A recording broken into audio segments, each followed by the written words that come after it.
혹시 아침에 눈을 떴는데 이상하게 아무 의욕도 없으신가요?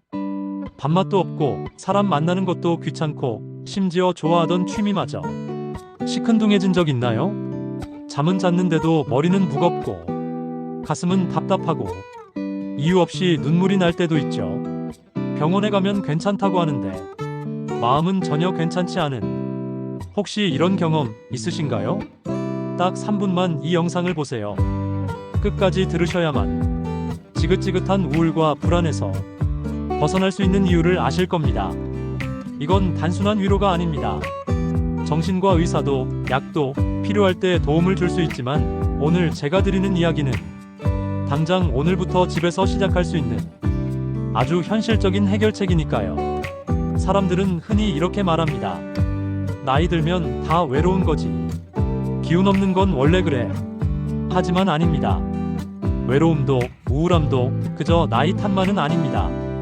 우리 몸이 아프면 치료하듯이 마음이 힘들어도 돌보고 회복할 수 있습니다. 첫 번째로 기억해야 할 사실은 우울증은 나약함이 아니라 병이라는 점입니다. 허리가 아플 때 정신 차려라, 마음먹기에 달렸다, 이렇게 말하는 사람 없죠. 그런데 마음이 아플 때는 마음먹기에 달렸다, 그냥 기분 탓이다, 이렇게 쉽게 말합니다. 하지만 뇌도 몸의 일부이고 스트레스와 외로움이 쌓이면 신경회로가 지쳐버립니다. 그게 바로 우울의 시작입니다. 1. 몸을 먼저 움직이세요. 놀랍게도 우울을 풀어내는 가장 빠른 방법은 머리를 바꾸는 게 아니라 몸을 먼저 움직이는 것입니다. 아주 가볍게라도 산책을 해보세요. 햇볕을 쬐고 바람을 맞는 순간 뇌에서 행복 호르몬이 분비됩니다. 특히 아침 햇살은 천연 항우울제입니다. 빛을 받는 순간 우리 몸의 시계가 리셋되고 기분을 조절하는 세로토닌이 활발해집니다. 그러니 아침에 10분만 걸어보세요.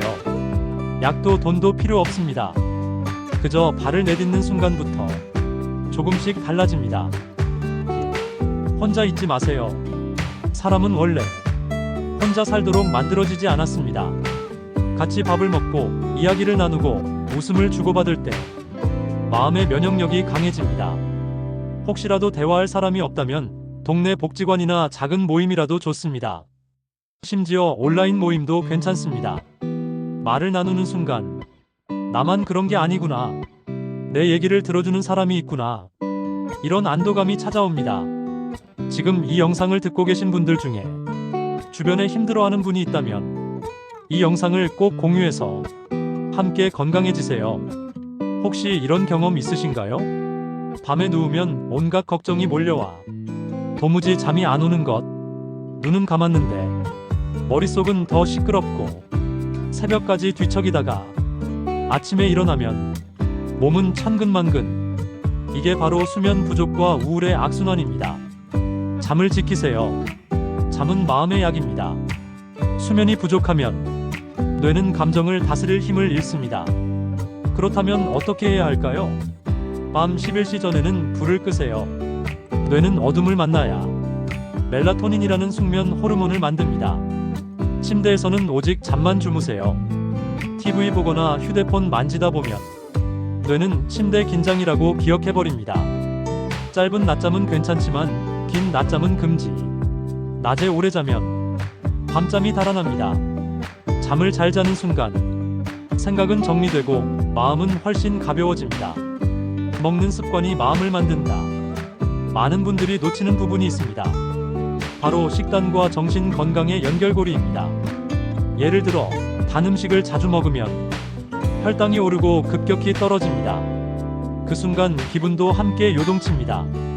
반대로 생선, 견과류, 채소의 풍부한 오메가3, 마그네슘, 비타민 B9는 뇌를 안정시키는 데 큰 도움을 줍니다.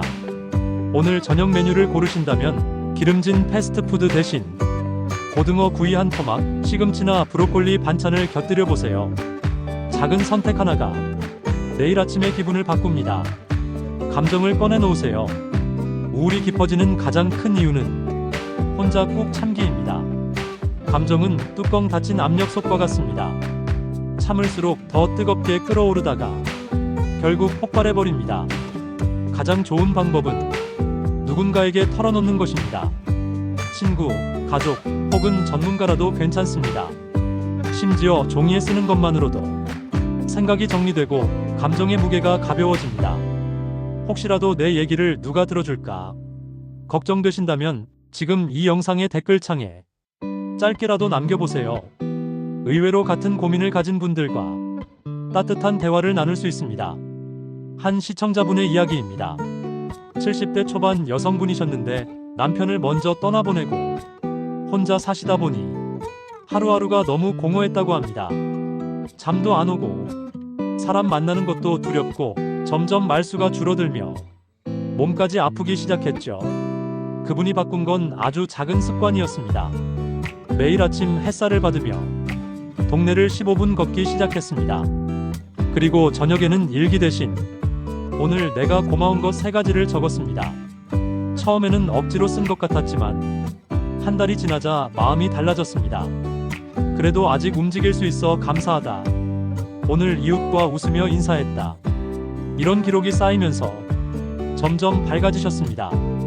이제는 동네 모임에도 나가고 웃음도 되찾으셨습니다. 그분이 마지막에 이렇게 말씀하셨습니다. 나는 이제 다시 살아있다고 느껴요. 혹시 주변의 통증이나 외로움으로 힘들어하는 분이 있다면 이 영상을 꼭 공유해주세요. 함께 건강해질 수 있습니다. 그리고 지금 이 영상을 듣고 계신 분 잊지 마세요. 구독과 좋아요는 더 많은 분들에게 이 이야기를 전하는 힘이 됩니다. 혹시 이런 생각 해보신 적 있나요? 이제는 아무 의미가 없다. 나 같은 사람이 살아서 뭐하나. 이 말은 그냥 푸념처럼 들리지만 사실은 마음의 경고 신호입니다. 삶의 의미를 잃을 때 우울은 가장 깊은 곳으로 내려갑니다. 그렇다면 어떻게 해야 할까요? 오늘은 마지막으로 마음을 다시 세우는 습관을 알려드리겠습니다. 하루의 작은 목표 세우기. 사람이 무너지는 순간은 거창한 실패 때문이 아닙니다. 오늘도 아무것도 못했다. 이 작은 좌절이 쌓이면서 삶의 의욕을 빼앗아 갑니다. 그래서 중요한 건 작은 목표입니다. 예를 들어 오늘은 30분 걷겠다. 오늘은 창문을 열고 환기하겠다. 오늘은 따뜻한 차 한 잔을 마시겠다. 이런 작은 성공이 쌓일수록 마음은 조금씩 힘을 되찾습니다. 음악과 웃음의 힘. 음악은 마음의 언어입니다. 우울할 때 좋아하는 노래를 들으면 심장 박동이 안정되고 호흡이 고르게 변합니다. 그리고 웃음은 최고의 약입니다. 억지로라도 웃어보세요. 입꼬리가 올라가는 순간 뇌는 행복하다는 신호를 만듭니다. 실제로 병원에서도 웃음 치료가 보조요법으로 쓰입니다. 웃는 것만으로도 면역력이 강해지고 우울감이 줄어듭니다. 누군가를 도와보세요. 놀랍지만 우울을 이기는 가장 강력한 방법은 내가 누군가에게 도움이 되는 존재라는 감각을 느끼는 것입니다. 봉사활동, 작은 나눔, 혹은 그저 옆 사람에게 미소를 건네는 것. 그 작은 행동 하나가 내 마음을 살립니다. 한 연구에 따르면 정기적으로 봉사를 하는 시니어는 그렇지 않은 사람보다 우울증 발병률이 훨씬 낮았습니다. 왜냐하면 나는 여전히 필요하다. 이 확신이 사람을 다시 일으켜 세우기 때문입니다. 감사 일기 쓰기. 이건 단순한 글쓰기가 아닙니다. 마음을 훈련하는 방법입니다. 처음에는 억지로라도 좋습니다. 오늘 하늘이 맑아서 감사하다. 따뜻한 밥을 먹어서 감사하다. 이렇게 사소한 것부터 시작해보세요. 3일, 일주일, 한 달이 지나면 놀랍게도 뇌가 긍정에 익숙해집니다. 실제로 감사일기를 쓴 그룹은 우울감이 줄고 삶의 만족도가 크게 올랐다는 연구도 있습니다. 여러분, 기억하세요. 우울은 약하거나 잘못 살아서 생기는 게 아닙니다. 그저 마음이 지쳐서 이제 좀 쉬자라는 신호를 보내는 것뿐입니다. 몸이 지치면 휴식을 주듯이 마음도 돌보면 다시 살아납니다. 햇볕을 쬐고 몸을 움직이고 사람과 이야기 나누고 작은 목표를 세우고 감사한 마음을 적어 내려가다 보면 분명히 달라집니다. 혹시 지금 힘드신 분이 있다면 부디 이 한마디를 기억하세요. 당신은 혼자가 아닙니다. 당신은 여전히 소중합니다. 당신의 내일은 분명히 달라질 수 있습니다. 그러니 오늘 작은 한 걸음이라도 내딛어 보세요. 그 순간부터 이미 회복은 시작된 겁니다. 혹시 이 영상을 보시면서 떠오르는 지인이 있다면 꼭 공유해주세요. 그분의 삶을 바꾸는 작은 선물이 될 수 있습니다. 그리고 구독과 좋아요, 알림 설정은 더 많은 분들에게 이 희망의 메시지를 전하는 힘이 됩니다. 여러분의 마음 건강, 저와 함께 지켜나가겠습니다.